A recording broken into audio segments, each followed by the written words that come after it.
Hey, it's Derek Wagner. And Mariana Wagner with the Artisan Group at Keller Williams Premier Realty. First thing, we really want to say thank you. We're honored, we're pleased, we're blessed that you guys have decided to watch our real estate videos.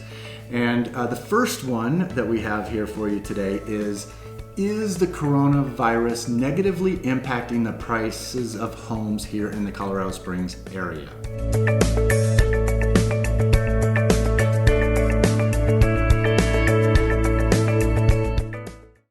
We've been getting a lot of questions from our friends, from our clients, our past clients, asking this very question. So we thought, let's just start with looking at the stats. Yeah, let's go to the facts. The first thing that we're noticing is the median sales price has actually consistently been going up. What have you seen with the numbers there? So I think in November of 2019, the median household sales price was $315,000, and now it's spiked to about $345,000 in April.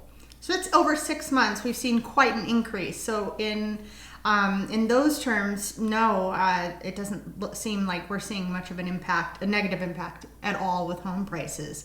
What about the number of home sales? Well, April last year, we had almost 1,200 sales. Mm-hmm.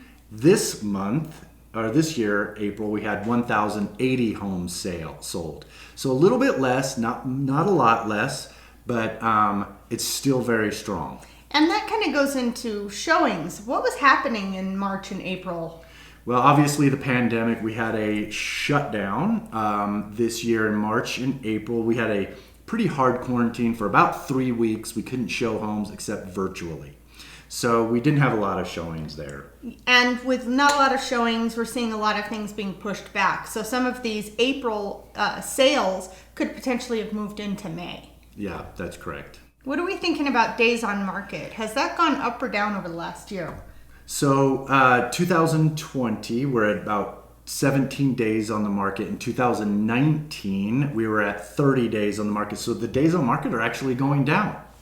Yeah, which is pretty incredible considering everything we're dealing with right now. Right. And what about inventory? Well, the inventory this month in April is about 2,535 homes.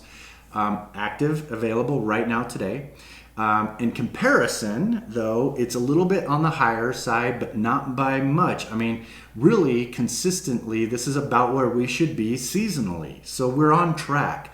I mean, we really are on track for a pretty strong 2020. I think so too. And when we're talking list price to sales price, meaning, what a home listed for compared to what it sold for, is that pretty strong also? Well, so in 2019, if a home was on the market for $200,000, it was getting slightly over $200,000.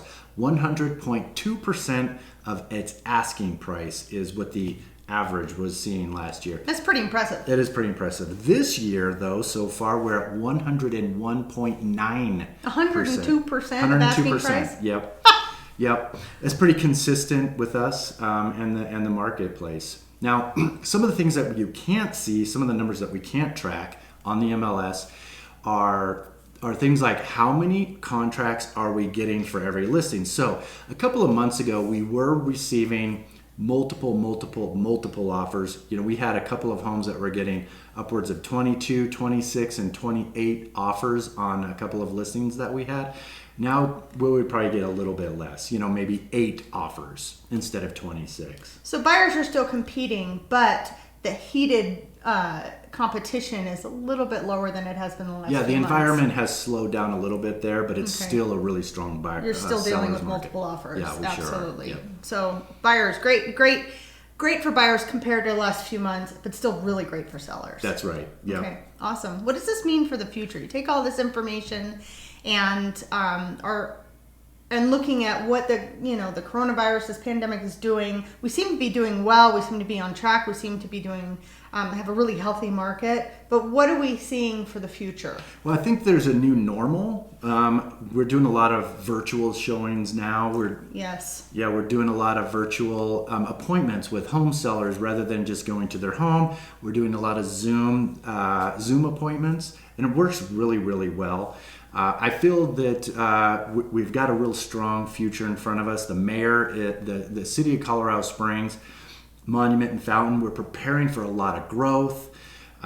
So I feel like we have a really strong future ahead of us. And you were on a call recently with the mayor, and what was he saying about? There was an interesting point you had brought up earlier about housing here in the Colorado Springs area.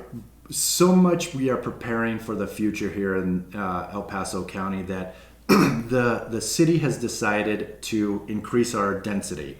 So what that means is they're passing codes where you can attach another living quarter onto your home, whether you're in R2 zoning or not, which means you're in a multiple family zoning situation or not. And then they're also trying to let everybody get zoning for another detached living quarters on your property. So that's great. Yeah, I mean the Powers corridor is still on track. We're still doing the City of Champions. I mean, we still have a lot of things that are moving forward because we do feel that the growth is here at Colorado Springs. And also with the pandemic, a lot of these super high density cities across the nation are looking to Colorado because we do have more space or perceived more space. And so we are seeing an influx of inquiries from out of our state for some of the Chicago and Detroit and California cities looking to move to Colorado. So we're seeing a potential growth trend there as well. Overall, the real estate market, the real estate industry, and your prices of homes are going to be on a steady increase for the foreseeable future. So is the coronavirus causing Colorado Springs home values to drop? I would say no. I would say no too. Yeah. Thank you for watching. Please share with your friends and family.